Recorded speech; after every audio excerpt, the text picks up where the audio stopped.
Welcome to another live. I'm actually doing a running one this time. I'm quite happy to do a running one occasionally. As some of you know, I mean, I've got about 10 people who 6, 7, 8, 9, 10 people who couldn't come and look at these regular. And I've not done one for a while. Certainly, I did the half marathon in November, and one stride forward, three strides back with it was one of those named gales that blew along the south coast just at the point of the half marathon. Um, you know the feeling when you're running.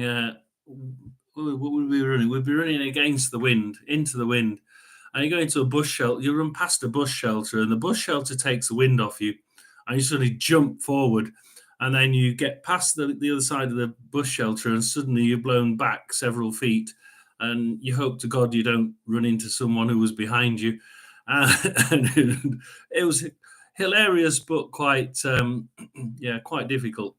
So what I'm going to do today is I want to have a look through some of the do's and don'ts of senior running, because it is actually different, guys. I mean, I am going to go through it in a sort of not numbered methodology, but in that sort of way, that sort of method. And you'll see why I've said that with the first option here, because we're all different, and it gets me when I hear all these different senior channels and um, you know, oh yeah, I don't want to name any in particular, but there's several that cater just for the older person, and they always go, well, I'm going to give you that my top 5 tips for my top 8 tips for, and you think, I don't want to. I don't want to. Don't want to listen to certain ones. In my case, for instance, I've got a really irritating cough because I had meningitis when I was in my mid 40s, and it shot half a lung. So I've got 1.5 lungs. So when people start saying, "Oh yeah, you need to do," you need to make sure you've got the correct breathing rhythm, or you need to make all the breathing ones. I'm thinking I have a really bad oxygen intake because I've only got 1.5 lungs, and it's one of those cases where you think 200% of zero is zero, 300% of zero is zero. If you've got a really low figure, 30% of a low figure is still a very low figure. So if you've got all your lung capacity, fine, you can do these things. You can do your breathing rhythm, and it'll make a small improvement. But small improvement of a big number is actually quite a nice improvement. And that's what I want to go through, because I think people don't understand. I'm surprised because there are these people, at least one or two of these people I've seen are actually old senior runners, should we say, um, themselves, and they should know that running as a senior is different for each single senior. So I want to go through, and I want to just sort of clarify a few things if I can, because I think it's important that as we enter into our seniorhood, we know what we can do. We understand what it's going to do to certain functions of our body, and we know how to try and make the most of what we've got. And as my gym instructor said the other week, use it or lose it. But if you've lost it, you can't get it back. And we need to understand that, and we need to try and work with that. So, what do we do, guys? The first thing that I say is, don't listen to the numbered suggestions. So, all these videos out there, they're like, my top 5 tips for. Sorry about that. Just been running, so I've got a runny nose. Top 5 tips for this. Top 8 tips for this. Don't take them in as gospel. That's my first thing. Don't listen to these 1 to 5s, 1 to 8s. and take them in as gospel. That last bit is important. Yeah, listen to them. Yeah, they're absolutely brilliant for people who are young and energetic and who haven't. My wife died last year, and she always used to say, "Oh God, bits are falling off." As she was getting older, it was like, "Oh, another bit's falling off." She got diabetes. Oh, one bit's falling off again, and and things like that, like diabetes, coming in when you're older. I saw somebody who did that and who got that, and it was like, you this idea of always taking in the appropriate levels of energy if you're on a run that's more than 40 minutes. No, he can't do that. He's got to plan it, and he's got to have the correct number of jelly babies, and he knew exactly how many jelly babies for however many minutes he was running and at what strength he needed to run to use that amount of sugar. And and it worked for him. So he wouldn't have been able to look at this and look at the oh yeah, number three is you need to, if you're running over 40 minutes, you need to be properly taking the proper um, energy gels beforehand and during the run. No, he can't do that. So the first thing I say is don't take the numbers as gospel. It's okay, you've gone past the don't take the numbers for gospel, but you're still going to look at the numbers. You're still going to check them out. So it becomes obvious why I'm interested in it, because of my bloody cough, and I do apologize for it. I just can't. It's a case of lost it. That's it. I'm not going to get it back. I have got a lung problem, and I will cough. It's unfortunate. It bugs me and it bugs people who I talk to.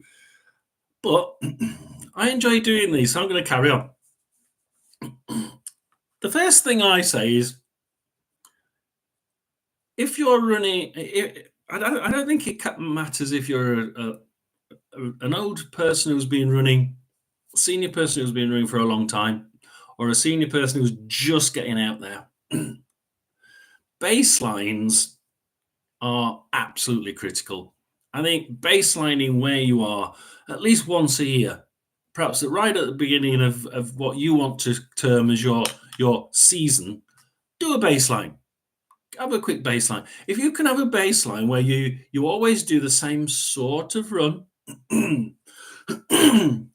you always time it in a certain way, your average heart rate, your average pace, your average cadence, your average stride length, and you always monitor it the same way, that's good. You've got a baseline of where you were, a baseline of where you are now, and then you can try and aim for a baseline the next time you do a baseline. But what are you going to look at in these baselines, and how we're going to look at them? Because I look at the of all these apps, and the Nike running app and the Garmin Connect certainly do. They get you out and they're like, we're going to do a baseline if you're going to do this training plan. And the baseline is always get out there and do so many 100 meters at full stretch. Basically, they're trying to get to is your anaerobic level, and they're trying to see where your maximum heart rate is, so that they really push you, so they know your maximum heart rate. They can set it. They can then try and estimate calculate your anaerobic level, and that's where they're going to work from. It's a little bit difficult, as you know, and I know. As you get older, your heart's just not in the same. It's not as good as it was when it was the 20, 30 years old. But it does give you a level. Is it meaningful? Well,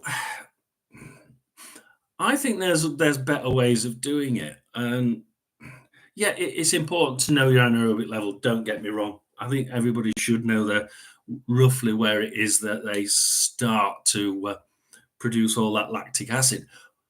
But I think, as far as getting better or not getting worse, as far as that's concerned, this is my next point.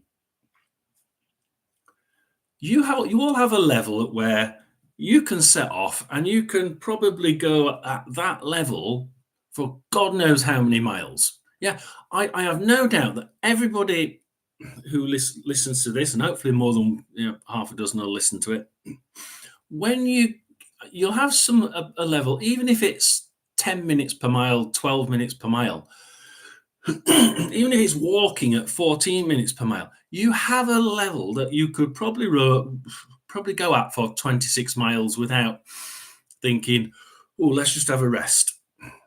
Yeah. And don't worry if it's, I can't even walk that distance. Yeah. Okay. Saunter at I don't know, 20 minutes per mile if you want. What step. You all have a level. It's not, and it brings me to it sort of brings in another point, and that's like, just don't judge yourself against everybody else. You judge yourself against your figures. We say, oh, we're going for a race this weekend. We're in November. I'm going for a race. It's the Gosport half marathon. It's not a race. It's a run. Everybody calls them races, or a lot of people call them races. They're not. They're runs, because you're running it against yourself. As soon as you start saying, "Oh yeah, but I can do 26 minutes," I'm just 26 miles at 20 minutes per mile. Yeah, nice saunter. If I try quicker than that, I have to have a rest at some point. Or 10 miles, 10 minutes per mile. Yeah. Oh, I can do about 13 miles. Oh, that's quite a long way, isn't it? Fine. But as soon as you start changing the figure to suit the fact that everybody else can do quicker, it's not a baseline. You've got to baseline it at a point where damn well you can do that. And to do that, you go out and do it. And you walk at a point, or you run at a point where you think, yeah, this is on a scale of 1 to 5, this is a 1 or a 2. I am absolutely not putting any effort in. And as you go through, you do the run, and you go as far as you can until you think either you're bored to tears and you really have to stop, because I'm not going to tire out. I'm just going to, I'll do that next mile, and I'll head back home, and we'll finish. Or until you suddenly think, actually, I have to stop, because I think the legs are just not not able to move anymore, probably through just old age. But that point is your baseline. I can do that distance at this speed and not have any problems. And it's all at 1 or 2. It's not. There's no. Your perceived effort is a 1 or 2, and you can do it for X miles, and you've got a baseline. You've got 2 baselines. You've got the speed that you can do constantly all the way through there. Forget the upward fluctuation to go faster. Forget the slower fluctuation when you had to go uphill. Yeah, forget the faster fluctuation where you speeded up going downhill. On the flat, I'm like this. I can do that. That's brilliant. You've got your baseline and you've got your distance. Yeah, it may only be 6 or 7 miles, and then you got really bored. But you've got a figure. Yeah, you've got to figure 6 or 7 miles. I can do 6 or 7 miles. Pretty much nice and gentle, 1 or 2 effort. And it's, I don't know, let's just say 10 minutes per mile. Brilliant. You're not judging it against anybody else. For God's sake, don't do that. And you now start to increase that slow level, because the best way of increasing your top speed and your improving your pace and improving that I don't know, let's just call it half marathon time, So you're doing a half marathons, a set of half marathons, and you're wanting to increase the speed, or at least not have it deplete over time. You've now got a point where you can say that top end speed, right? I did my two half marathons ago. I did my average speed for the half marathon was about 9 minutes 40 per mile, and I think last year when I did the last one, I did it in almost exactly 9 minutes per mile. But this test that I did, I managed to get to a point where I could do 13, 14, 15 miles at 9 minutes 10 per mile without really having any issue. And I reckon I could have gone probably 20, 24 miles without any problem, because I just seemed to be, that was my one or two effort. And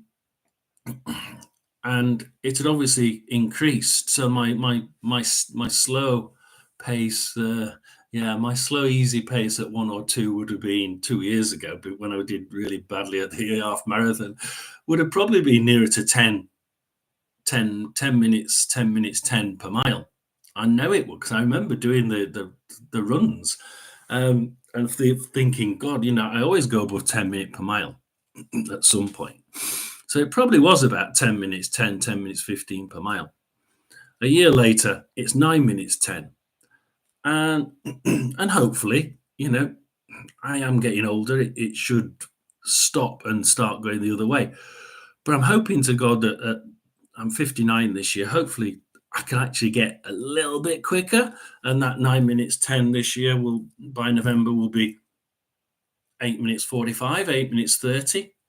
And you can see that if I can get that 8 minutes 30 at slow, easy plod, I could go and do the Gosport half marathon and do an 8 minutes 30 and beat last year's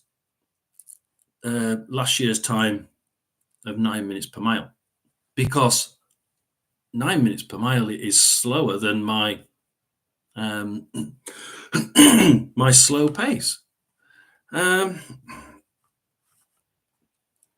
The other thing I know about me personally is my slow pace. I tend, in the races or runs, I tend to do a little bit faster than my slow pace, but my slow pace is really it's one that I set back. So I'll do a certain amount at really good pace that I know is faster, and then I'll suddenly say, oh, that's it. I'm okay now. Let's just set back to that pace I know I can keep, and I run at that pace. So I don't beat it by much when I'm in a race or a run, but I tend to beat it, but not by a great deal. So doing this baseline of the slowest level is actually really good. How do you increase that slow level? So my next point is this. Yes, do a lot of slow running. Yes, do a lot of slow. Hey, even do walking. Even do walking. Walking actually does increase that ability to just carry on a long distance at what your body perceives to be a slow rate. And the more of that walking you do, your body just seems to catch that point.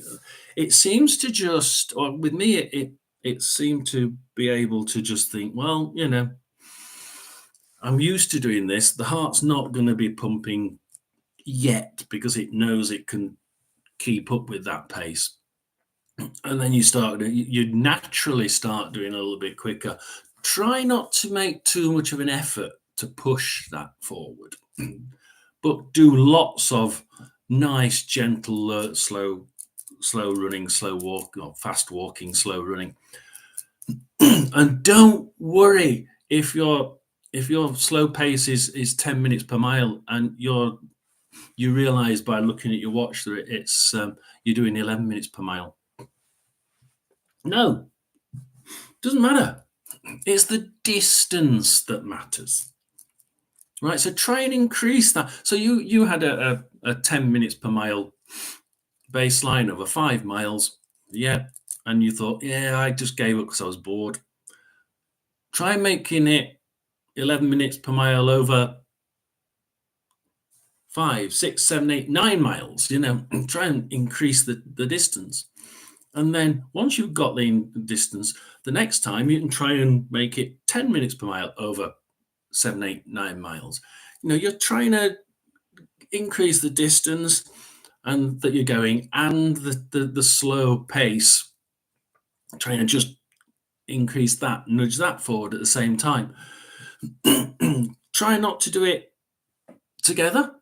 I would try and increase the pace a little bit. Just push that edge, that slow pace a little bit to the faster edge of it, so that you're sort of like you're not on a 1 out of 5. You're on a 2 out of 5, but you're sort of edging 2.1, 2 point. You're just like getting above 2, and you think, just pushing it a little bit, and then keep it at that and try and increase the distance. It means that you're doing like little steps. People always say, like, don't try and increase things by more than 10% per run. I totally agree. Every time you go out, you can increase it, but increase one of those two a little bit, a little bit, a little bit. And eventually you can try and get a little bit quicker. But you're trying to get the body to think, this is easy. I can do this for 26, 27, 28 miles. I could do I could do a marathon at this. And I don't think I'd ever break into the anaerobic level. I don't think I'd ever break a sweat. I'd be on a scale of 1 to 2 out of 5. I'd get round and I'd be proud of it. You're not thinking about other people. You're thinking about yourself. So be selfish, guys. That's the thought. Be selfish. Think about yourself. Don't think about others. And you'll be okay. I have to just add, getting old does mean that occasionally you may have to think about your body. So do think about, because this is, everybody else would say, oh yeah, keep improving, keep pushing it. Don't push it if you have a knee problem.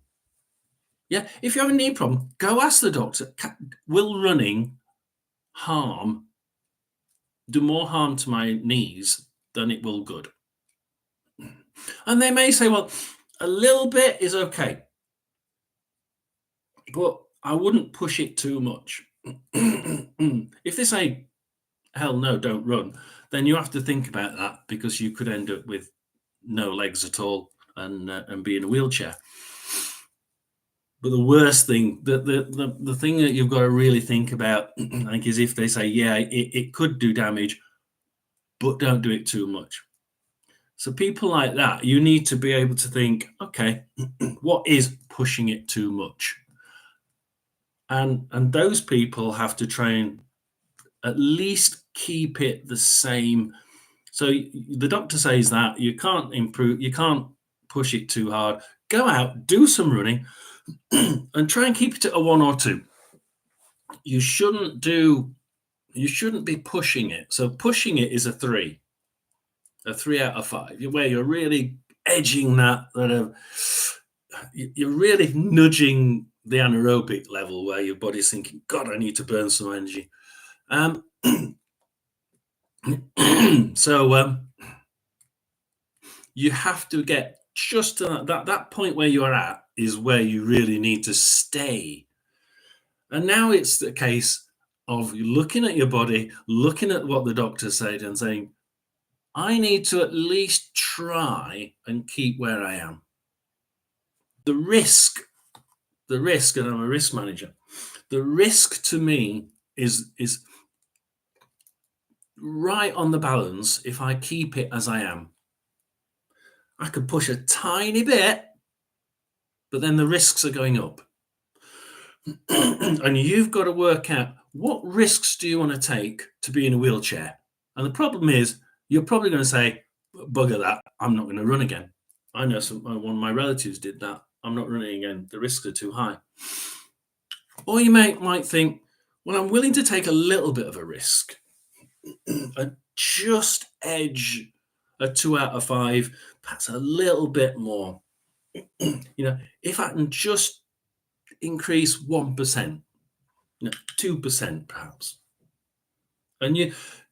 But then you see what you're doing is you're calculating it. And I think people need, us runners need to be able to run it, do our training, and we need to think how our bodies have changed. So the guy that was that had diabetes, for instance, there's no point in him improving his intake of energy gels because he can't take energy gels. He's diabetic.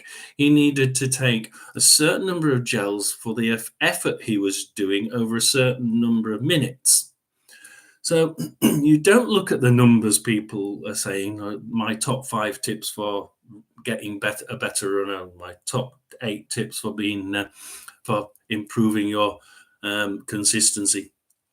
You can't look at that when you're a senior runner, and this is something that's missing on most videos. And unfortunately, when you look at them, you think, oh, they're quite right. I'll do all that, but you have to look at it and be honest with yourself. So the first point was basically be selfish. Look at yourself. Make sure that you're not looking at other people. You're not taking other people's advice numerically 1, 2, 3, 4, 5. The second bit is once you're being selfish, you have to be honest with yourself and you have to start looking at, yeah, I'd like to do that. I'd like to take extra energy in. Will it affect my health because of my condition? I'd like to do lots. I'd like to run better with and do breathing exercises. I'd like to do a rhythmic breathing and try and keep it the constant all the way across. It changes when I go quicker. But because of my issue with my chest and my lungs, a little improvement over a very poor oxygen intake is negligible. It's almost zero. So I have to be honest with myself and say that isn't my key target, because it's not going to make an iota of difference if I try and improve my breathing or do a bit of breathing exercises. I've only got 1.5 lungs. So that's the second point. Try and make sure you've got that baseline, and try and make sure that slow baseline is just edged forward. Most of your running has to be at slow pace. Don't think of it as, oh, I'm doing 12 minutes per mile and all those other people are running at 8 minutes per mile past me, whoom, zooming past you. Forget them, sod them. This is about you. So how do you get this faster? How do we try and push that? What are we looking at? How can we how can we make us go faster without actually having the effort? And one of the things I say is we're going to statistics, and statistics are brilliant if used in the right way. Now, a lot of people ask on Garmin's website and on Facebook. They go, which statistics should we be looking at? And I use the Garmin 255, and it's pretty good. It's pretty good. They say it's a more of a professional side watch, but I would actually say it's quite good for the beginner as well, or the amateur, because you can get what you need to be looking at is the pace. So we're looking at the cadence, the number of strides per minute, and then we'll look at our average distance, so our stride length. So, and it's basically a triangle. So you increase your stride length and keep your cadence the same, your pace will increase. You keep your stride length the same and you increase your cadence, the number of strides, your pace will increase. You keep them both the same, your pace will stay the same. But to increase your pace, you're going to have to increase either or both of your length or the number of strides you take. So think about it like that. And then you think, well, okay, can you increase your length? Right, okay. Yeah, you can. You can increase your length. And basically, if you think of that as your foot and this is your ankle, most people just go ding, and they'll tip off and they'll sort of roll the foot and push forward. That pivoting around the ankle is absolutely essential, because if you pivot around your toes just a little bit more, you actually start to use the calf muscle to propel yourself off. And the rule of 21, if you do something 21 times, your brain tends to think of it as a natural phenomena and does it naturally. So if you can do 21 weeks worth of running and you just tip that toe before you push off and you use the calf just to push forward a little bit, you'll find that you start, for instance, at the beginning, I think I was on 1.06 meters per stride. And after just tipping the toe, I started to come out at about 1.1, 1.15. So it's not increased it a great deal, but probably about 10%. It's good. It has it has improved almost 10%. So how about the pace? How about this? Can we increase the pace even more by increasing the cadence? And now I always thought this is a bit of a difficult one, because if you start trying to increase your cadence, the number of strides you're taking, surely you can't do that and still feel just as energetic. You're going to use more energy.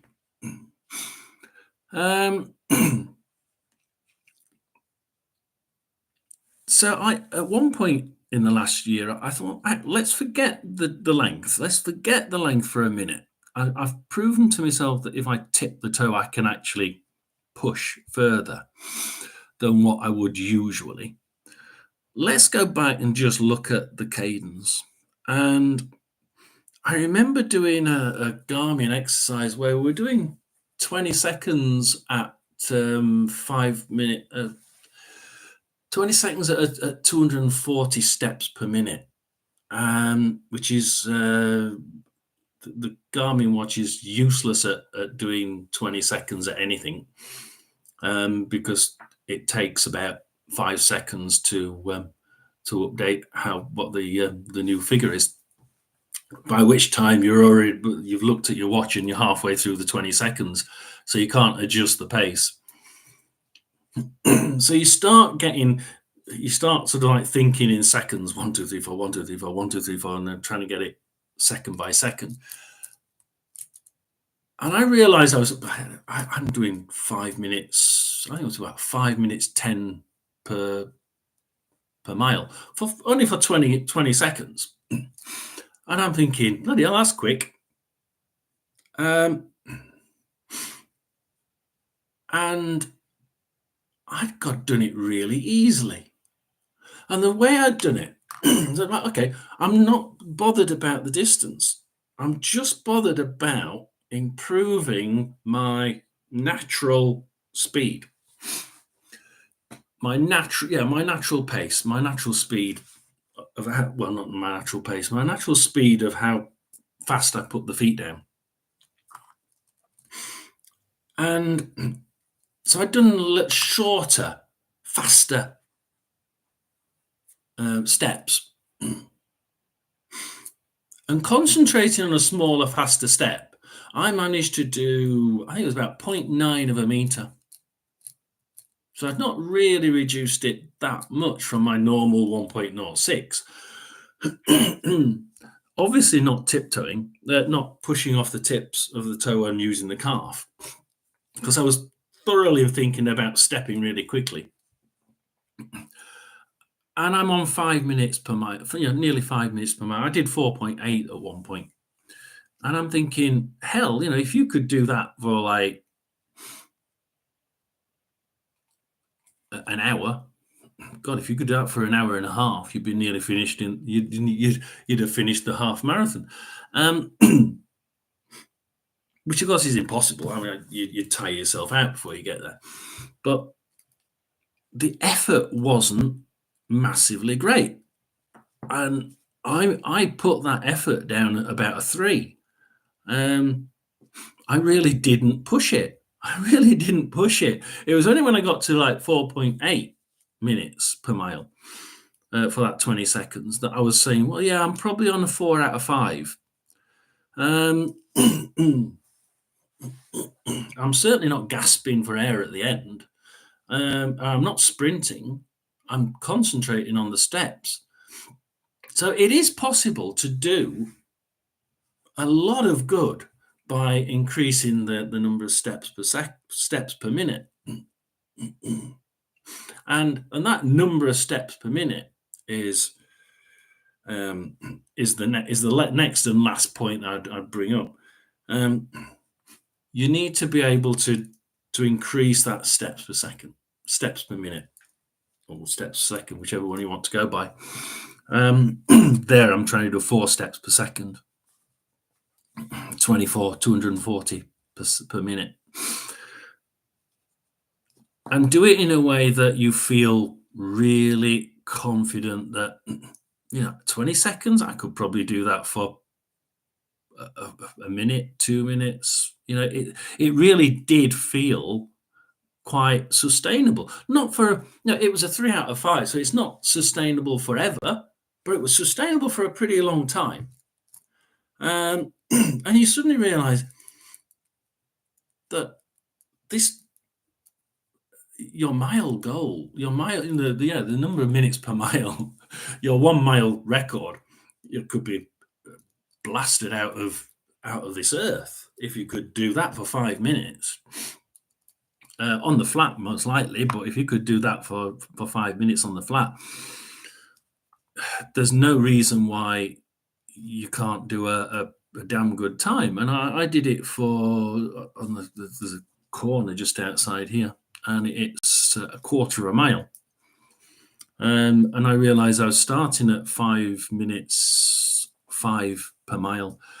And I could feel myself probably I think it's about every 200 meters, I could feel myself, that's a quarter of a mile, so about halfway along that, so about an eighth of a mile, I felt myself just suddenly drop about 20 seconds per mile. It was because I looked at the speed on the watch. So I went from about 5 minutes 5 per mile to 5 minutes 25 per mile. And I ended up crossing the quarter of a mile section, averaging about 5 minutes 15 per mile. And you suddenly realize that if you can get that number of strides up, the number of steps up per minute, you actually can do it, guys, in a way that you're not really increasing the effort too much. You're probably increasing it from a 1 or 2 out of 5 to a 2 to a 3, probably a 3 and a bit. So it is a little bit of an effort, but you're making the most of a little bit of effort. And I think it's that perceived improvement from a little bit of effort that really makes you go, oh, bloody hell, look what I've just done. That's amazing. And those times were just phenomenal to me. Me doing 5 minutes per mile at 58, you must be joking. And then guess what you do, guys? You join them together. So I did 1.06 meters. And then I forgot about it. Okay, we'll do the strides. And I'm doing strides, but I'm doing 0.9 meters. Hell, if I could do 240 steps and do 1.06, I'm laughing. I haven't managed to do it yet. I increase it steadily, a little bit at a time, but a little bit more pushing of the calf, a little bit more use of the calf, and just try and edge it forward in little tiny gaps. And suddenly you start realizing that these times of that I were doing of 10 minutes per mile. I mean, we did 9 minutes 40 per mile in that half marathon 2 years ago. And that was actually really flat out. And now, if I did that, I'd be thinking, God, I've got to speed up. I'm doing a 1 out of 5 effort, and then all of a sudden you're thinking, there's no reason why I can't do a sub 8 minute mile. Absolutely not. Sub 8 minutes per mile for the whole half marathon. Not really. Probably only by a few seconds. I'm talking like 1-2 seconds, but you should be able to break that if I can get that increased pace via doing shorter, faster steps, but also try and just use the calf muscle a little bit more to push forward. And the combination would actually help. It's quite a difficult one to put forward, but in short, what you're trying to do is concentrate on the steps. I found the cadence is everything. You can increase the cadence. I found that you could increase the cadence as an OAP a little bit quicker and with more effect than just pushing off with the calf and trying to get that length in, because your brain seems to think, oh, I'm going to push it a little bit further. But because you're going further distance, because you're pushing off with the calf, your brain can't keep up the same pace. So it lowers the cadence. Can't keep up the same cadence. So it lowers the cadence because you've gone further, because it can't reach that in the same time. You've got 10% extra distance. You're wanting to do it in the same time. And your brain's sort of like, no, we're not going to do that. So the best way is to improve the cadence first. And your brain is just concentrating on it's such a speed. Your brain's thinking about the cadence. Bang, bang, bang, bang, bang, bang. It's not thinking about the stride length.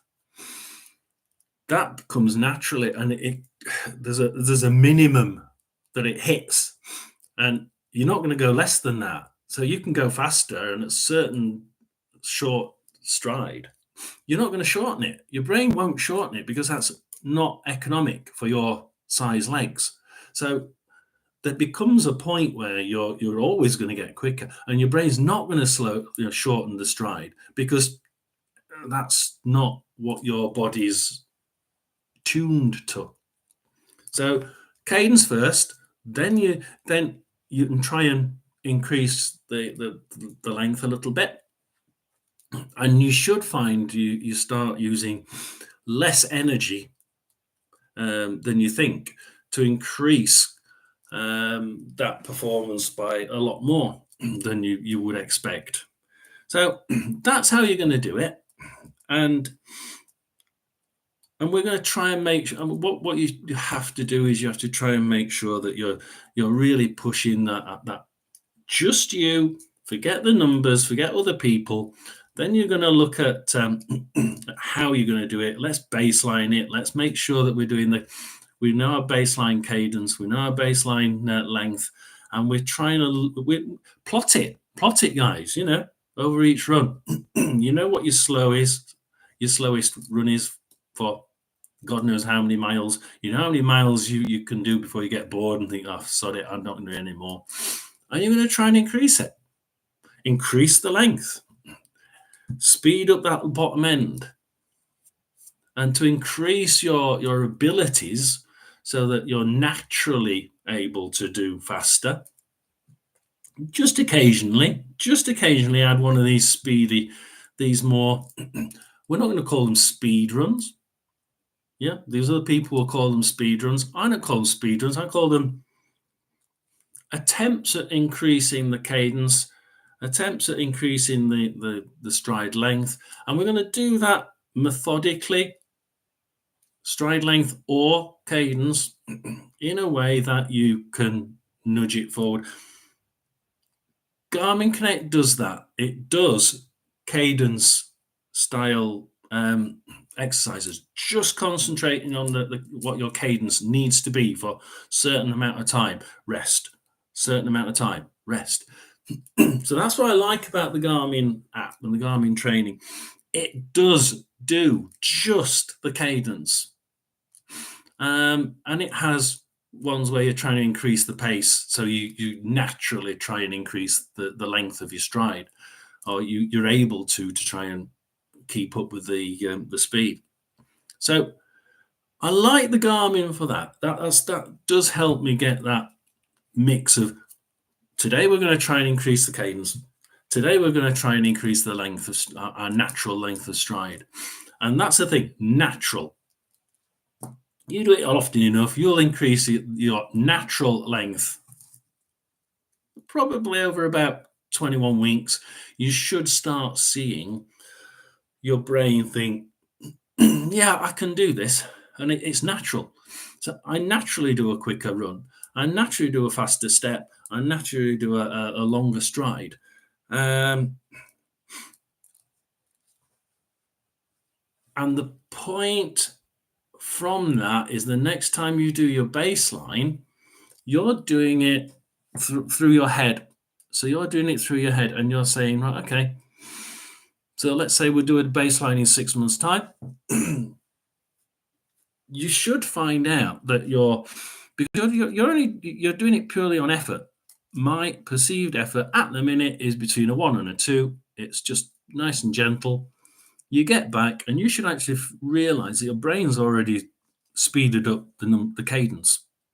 And you look at your cadence and think, that's increased a little bit. That's quite good. Stride length. Oh yeah, my natural slow stride length was 1.06. It's now 1.1. Without thinking, without trying to make it quicker or trying to make it longer. And that's what tends to work, guys. And we need to make sure that we really take the right energies in. Yeah, but we've got to look at whether we're diabetic or whether we think we've got a digestive problem. Somebody suggested I might have be one of these allergic to milk, because I have a certain issue with if I have too much lactic energy. Also not lactic. Milk. Anything with milk in it. If I have too much of it before a run, I can suffer during the run. So we have to think about these things before we start getting into that run. Don't just take it that people we're doing a run over 40 minutes. We need to bulk up with energy. Yeah, we do need energy, but if you've got an issue, you have to consider that first and primarily. You have to be selfish. Running is a selfish thing. Make sure you are fully selfish, and you're looking at yourself and you're considering yourself first. Strength, again, same idea. People say do strength training. Yeah, I would absolutely do strength training. If you don't use it well, then you're going to lose it. Try and do strength training wherever you can, but your body is getting old. It needs to be nurtured and it needs to be looked after. There are certain things you can't do anymore. Don't force the body into doing something because all these young whippersnappers are lifting 160 kilograms in barbells, and you're sort of struggling at a 5 kilogram weight, yeah, okay, that's a bit silly, but don't push it, because there's no point in pushing it and hurting yourself. And that's what it's about, guys. The training side of it, the I would absolutely be saying, yeah, you need to do strength training, but it's for the older person like me and possibly you. We need to do strength training that's adapted to what we are like and our issues. I don't want to do too much on my knees. My knees are hurt. My knees are a little bit worn. I've been running for 60 years and 50 years or something, and it's took toll over my knees, perhaps. The muscles have been a bit depleted. I've had several muscle issues or tendon issues, so I don't want to be doing too much strength training on those particular muscles. You have to think about yourself and be totally selfish. Try and make sure you've got your stats right. Try and make sure you've got your baselines right. And I think realistically, that's all you need to know. It's a case of getting out there and being mentally ready for it. Would I go out there if I'm not mentally wanting to? See, a lot of people say, if you're going to run, if it's raining outside, a lot of these videos say, forget about it. Go out and do a run. You'll feel so much better. Running in all weathers is just part and parcel of it. You can't tell what the weather's going to be on a run day. The race day comes around, it's throwing it down with rain. Are you going to just say, I'm not going to turn up? A lot do. And I would say, yeah, if you're mentally not wanting to do something, you're not going to get the best out of it. And I would say, certainly when you're younger, it's okay, because you can go out there and at least it's going to stop you from not using it and getting slightly worse over the next 6 weeks, because it pees it down for the next 4 or 5 weeks, and you don't feel like going out because it's still damp for the next week. So you start getting worse and worse. But they can get better because they're young. With us, if we miss a big chunk of training because it's raining for 4 weeks, you have got to think that there's a possibility that it's going to take months to get that back. It really will. If you don't run at all, you're just doing little bits of in-house training, strength training. Believe you me, I've done it, and it takes ages to get back after even a short week. I did 2 weeks where I did strength training, and I realized that the number of miles I'd done during those weeks, where I'd done 2 strength trainings sessions, had gone down from about 30 odd miles to 12. And I did a long run, and bloody hell, it's dreadful. And to get back to that level after missing 2 weeks took about 2 months. So a lot harder to get back. So if you don't want to do something, don't. It's not gonna.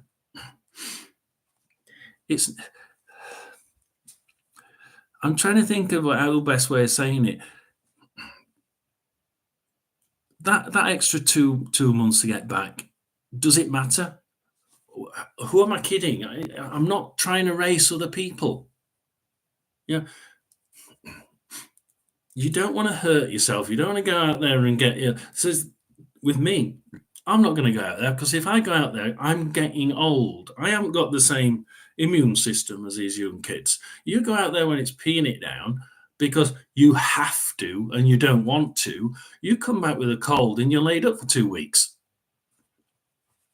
you've got to think of the balance and the risks. Yeah. If it's really cold and it's really peeing it down, and there's a high risk that you're going to get ill because, I can't put loads and loads of stuff on. I've got 2 layers now because it's cold out there. But you can't keep doing that. I haven't got enough running gear. And B, I get out there. Once you start running, you're starting to sweat and you're starting overheating.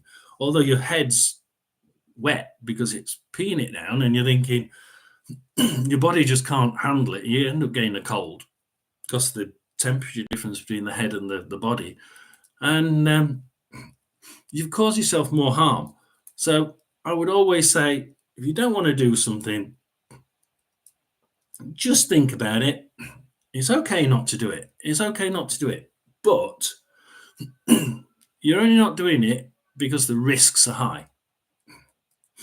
If you're not doing it because you don't want to, but the risks of getting a cold aren't that bad because it's actually quite nice weather, and I just don't feel like it. I just feel a bit lazy. I would always try and push yourself that little bit more then, because if the risks are low, if the benefits outweigh the risk, then you should be trying to get out there and trying to push yourself and just keep that, not getting to that point where you're thinking, God, it's going to take me so much more time now to get back to where I was. If I can, because once you get old, once you start depleting, it tends to be a slippery slope downwards. So the key thing is balance the risk against the benefit.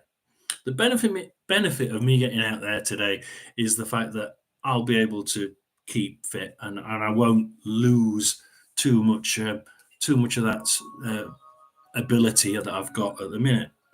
The negative side today was the fact that it could rain at any point. It only just stopped raining.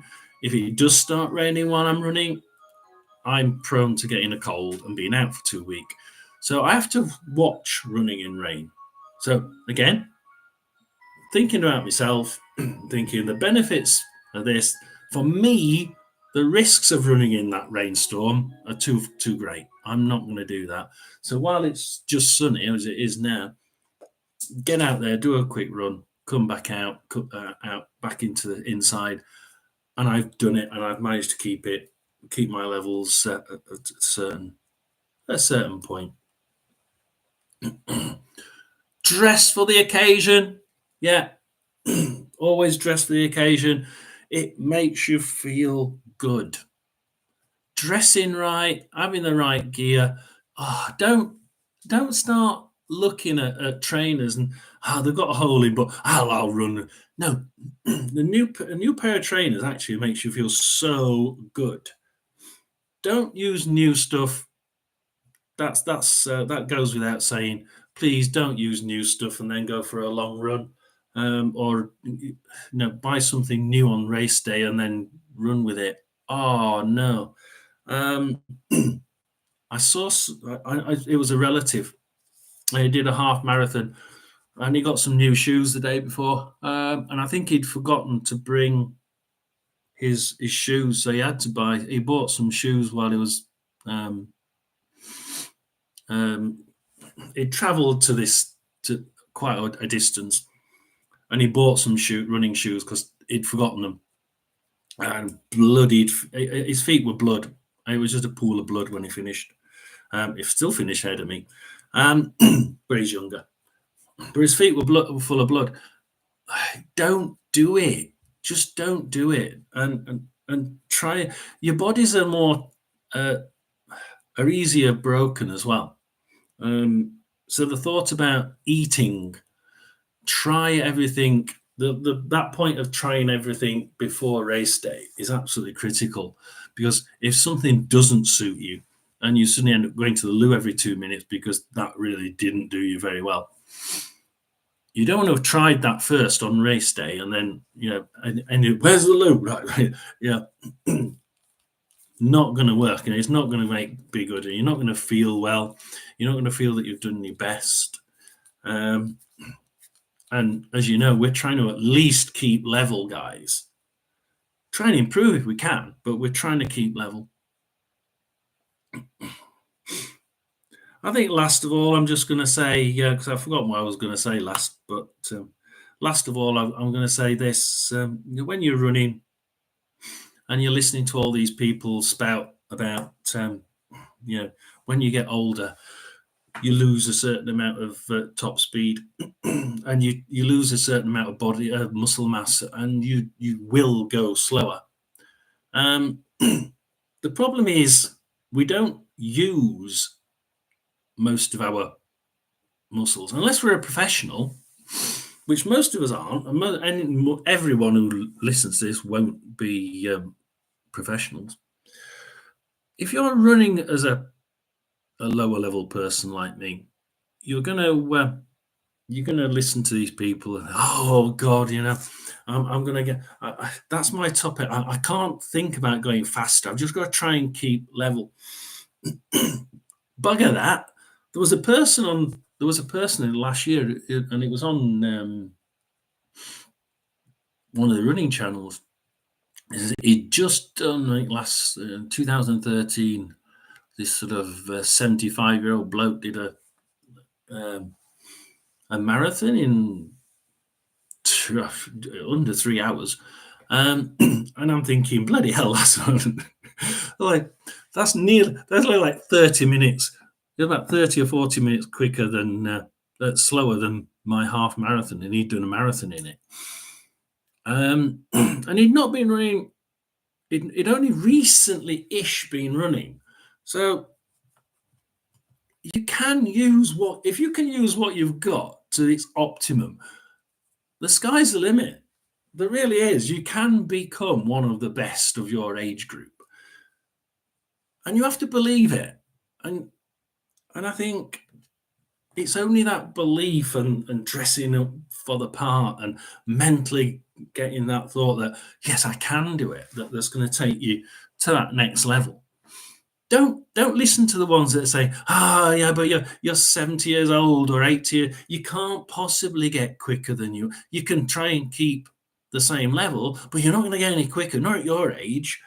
You can use the muscles in a better way. You can be more efficient. You can use what you've got left better. And quite often, you can astonish yourself by making yourself run better, more efficient. I always say, don't try, if you're going to work. Somebody said on LinkedIn the other year, this time last year, I'm going to work harder to try and make sure I get the sales and make sure I get the people through the door. And I immediately says, you don't need to work harder. You don't want to work harder. You want to work smarter. And that's what we need to do, guys. We need to work smarter. We need to train smarter. Look at ourselves. Be selfish. Be honest with ourselves. Don't start doing timings and say, oh yeah, I was my slowest. That was a nice slow run. It was a 1 or a 2. Certainly. I'll put it as a 2. When you know damn well it was a 3 out of 5. Yeah, you need to baseline at a 1 or a 2. If you're a 3, don't pretend, don't lie to yourself. It was a 3. We need to baseline again. 1 or a 2, fine. But then don't say, what was my average? Well, my average speed, I know my average speed was 9 minutes and 20, but I actually felt really good for most of that. And actually, the bits where I felt good, we were actually doing, we're at the beginning when I was doing 1 hour, 8 minutes and 59. Oh, I'm going to put 8:59 in. Be honest with yourself. So be honest, look after yourself, think of yourself, be selfish, and don't listen to people who think that we cannot get better. We can get better. Be more efficient. Work smarter.